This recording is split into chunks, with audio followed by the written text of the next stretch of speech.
синдром гэдэг. Тэгээд манай багийн зорилго нь болохоор гар утсаа орчин бүрд агуулгын төслийн зорилго шийдвэрлэж асуудал шанааны шинжилгээ байдал багийн гишүүд төсөв тогтчлт үр дүн хэмжих арга ба сул нь үр дүн.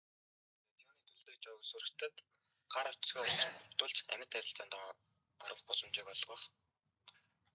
Гар утас яагаад сурагчид дунджаар 8-аас их цагийг дэлгэж цаарддаг ба 70% хичээлийн цаг гар утсаа шалгаж бие биетэй харилцах амьд харилцаанд багаадаг.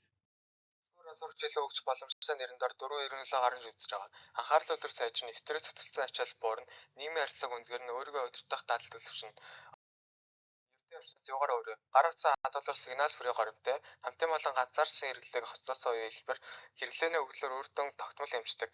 Багийн гишүүд 10 хөлөг зохион байгуулалт болон багийнхаа гишүүдийн үүргийг хуваарлсан эс мөнхтөл тогтчлын эзүүсийн судалгаа хийсэн огслон хүлээн авалт тогтчил тоног эрсдэл хариуцсан би харин сурталчилгаа болон хяналт хийсэн. Офлайн би одоо фокусаа физик ертөнцийн авчруулж илүү нээлттэйгээр иргэн холбогдъё. Хүрээнд байрлуулах зүйлс нь шатар, даам, онцон тоглоом, жанга, пазл, хөлөг тоглоом, кино проектор, тоглоом, тоног эрсдлийн төсөв гэдэг байгаа. Эдгээр нь болохоор нийт дүнгээр нийлээд 9,450,124 болсон. Судлаад хөлтэй байрсаа тодорхойлсон.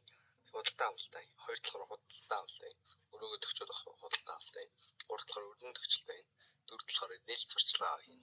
5 дахь хэрэглээ үнэлгээ.